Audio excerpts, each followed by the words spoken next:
Assalamualaikum warahmatullahi wabarakatuh. Bismillah walhamdulillah. Alladzi arsala rasulahu bil huda wa dinil haqqi liyudhhirahu 'ala dini kullih. Wa afdhalus shalah wa azka taslimi 'ala khairi khalqih. Habibina wa syafi'ina wa aswatina Muhammad ibn Abdillah wa 'ala alihi wa sahbihi. Wa man tabi'ahum bi ihsanin ila yaumil liqa'i rabbih. Rabbi syrah li sadri wa yassir li amri wahlul 'uqdatam min lisani yafqahu qawli, amma ba'du. Ulama anal muhtaramin wa jama'a anal mukarramin, kepada segenap pemirsa dan subscriber dari channel MWCNO Nganjuk Kota, kepada segenap muslimin muslimat, alhamdulillah pada tahun ini kita masih diberi kesempatan oleh Allah Subhanahu wa Ta'ala untuk bisa merasakan satu bulan yang istimewa, satu bulan yang hanya disediakan oleh Allah kepada umat Muhammadiyah, umat Nabi Muhammad Sallallahu Alaihi Wasallam, yang mana masyhur di kajian-kajian, di pengajian-pengajian bahwa dalam bulan ini ibadah sunnah laksana ibadah fardu, ibadah wajib pahalanya berlipat 70 kali lipat, dan doa-doa kita pada bulan ini insya Allah dikabulkan oleh Allah Subhanahu wa Ta'ala. Dan budaya kita ternyata juga sangat mendukung, di mana pada bulan Ramadan ini banyak di antara kita yang tiba-tiba menjadi abid, menjadi ahli ibadah dadaan, yang mana kalau di luar bulan Ramadan kita jarang ke mushola, ke masjid. Ketika masuk bulan Ramadan kita menjadi orang yang sangat aktif di masjid. Di luar Ramadan kita menjadi orang yang malas membaca Al-Quran. Di bulan Ramadan kita tiba-tiba menjadi Quranis, orang yang sangat dekat dengan Al-Quran. Namun sangat disayangkan manakala pertengahan Ramadan datang, ibadah di masjid dan di mushola pun mulai berkurang. Manakala Ramadan berakhir, kemauan kita menjadi ahli ibadah pun juga berakhir. Semoga perilaku yang seperti ini bisa dijauhkan oleh Allah dari kehidupan kita, dari pengalaman kita. Satu kalimat yang disampaikan oleh ulama-ulama kita, banyak yang menyebutnya itu bagian dari hadis, meskipun menurut sebagian ulama, sebagian muhadis, sebagian ahli hadis itu bukan hadis.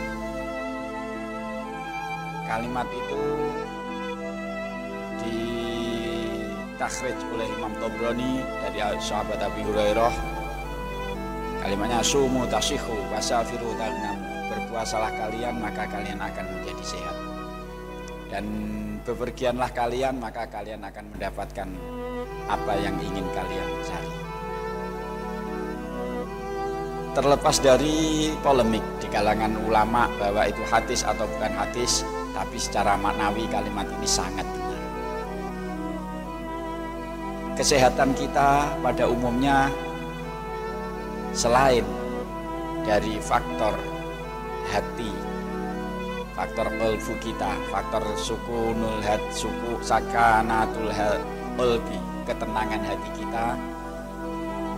Faktor yang kedua yang menjadi penyebab kita sehat adalah kondisi pencernaan kita.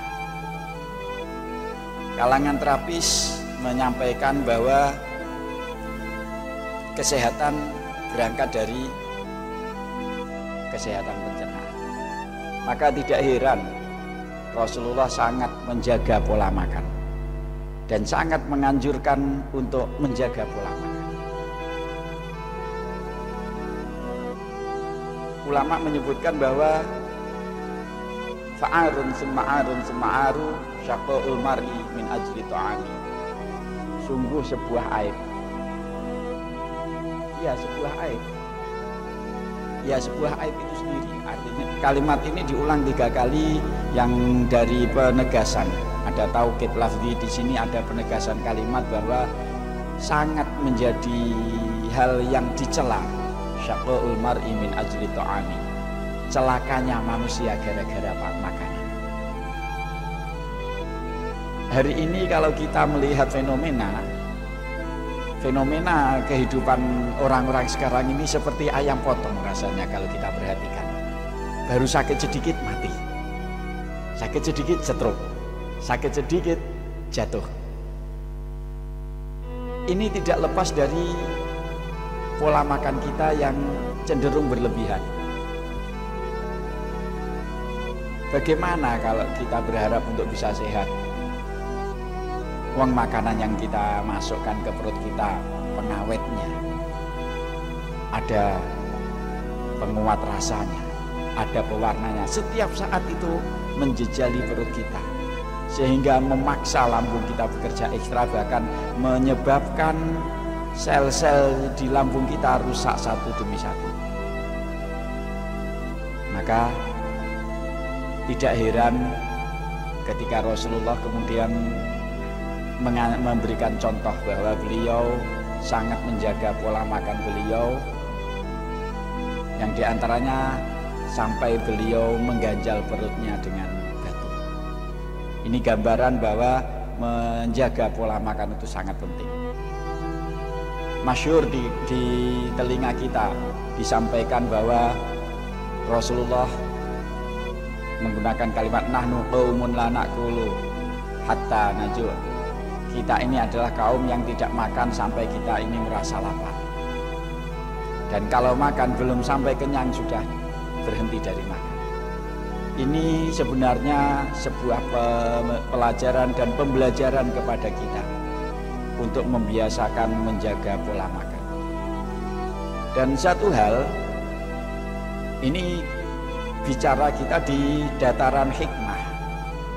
Kita tidak bicara di dataran logis atau tidak logisnya.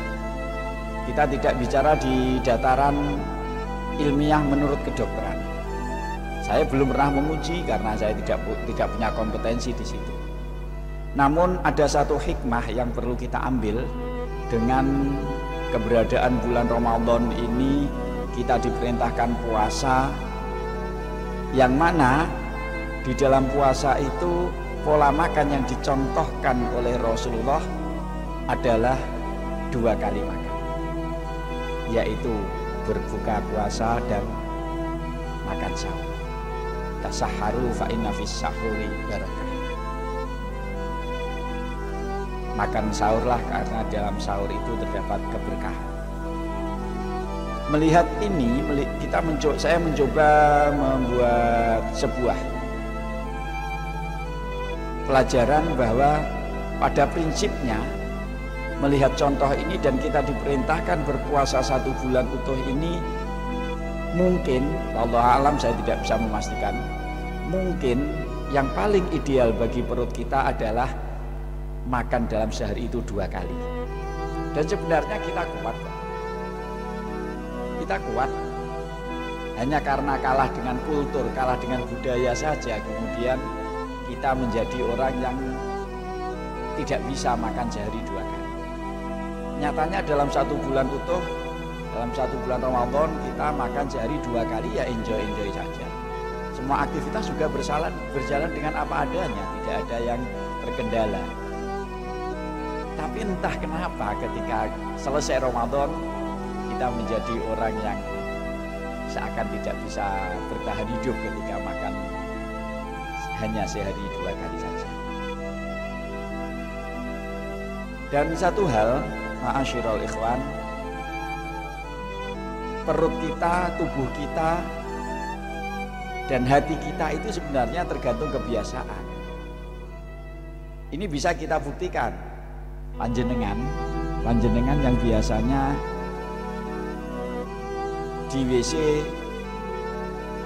tuntutan amanat penderitaan perut setiap pagi sekitar jam 7, maka bangun pagi sekitar jam 7 sudah mulai meronta-ronta menggoda untuk kita ke Gua Hiro. Karena di belakang saya biasa, ketika di belakang saya mendapatkan inspirasi ke WC itu. Nah, ini kebiasaan. Kalau kita terbiasa tidur jam 12 siang misalnya, maka di kisaran jam itu pasti kantuk itu menggelayuti mata kita. Artinya tubuh kita ini tergantung kebiasaan. Dan Allah, saya mengambil hikmah, Allah memerintahkan kita berpuasa 1 bulan utuh. 1 bulan utuh kita dilatih untuk makan sehari 2 kali. Sebenarnya dengan 1 bulan kita melatih perut kita sehari 2 kali, itu sudah sangat cukup untuk merubah kebiasaan kita yang dulunya makan 3 kali dirubah menjadi 3 kali. Tapi sayangnya budaya kita memaksa kita ketika Syawal datang, tiba-tiba banyak di antara kita yang diare. Karena dipaksa merubah kebiasaan 1 bulan yang sudah mulai tertata itu, dirubah lagi menjadi 3 kali dengan diberi asupan makanan yang tidak terkontrol. Ya, inilah yang menyebabkan kemudian perut kita terkejut, banyak penolakan dan munculnya diare itu. Jadi insya Allah dengan 1 bulan kita terbiasa makan 2 kali sehari, insya Allah dengan cara itu Allah akan bisa merubah kebiasaan kita. Dan ini yang paling ideal bagi perut kita menurut hikmah sebatas pemahaman saya. Wallahu alam, saya tidak bisa memastikan apakah ini benar atau salah, tapi insya Allah begitu. Dan dengan begitu kita akan ditakdirkan oleh Allah menjadi orang yang sehat. Ini baru dari sisi aspek lahiriah. Untuk sehat rohaninya, insya Allah pada pertemuan berikutnya akan kita sampaikan. Dan semoga bisa bermanfaat, bisa mengingatkan minimal bagi saya, minimal bagi kita, untuk sehari makan 2 kali saja. Karena tidak mungkin Allah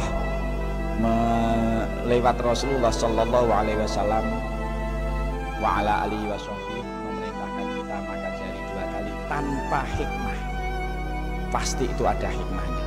Dan kalau kita mengambil kalimat, terlepas polemik dari ulama, status dari hadis ini benar-benar hadis atau bukan, sumu tasyihu, berpuasalah maka engkau akan menjadi orang yang sehat. Dan semoga dengan Ramadan ini ke depan kita dijadikan oleh Allah menjadi hamba-hamba yang sehat zahiran. Dari kesehatan zahir ini akan mengangkat kita pada sehat batinan, dan dari sehat zahir dan batin ini semoga target puasa bisa kita dapatkan. Wal afwa minkum wallahul muwaffiq ila aqwamit thoriq. Wassalamualaikum warahmatullahi wabarakatuh.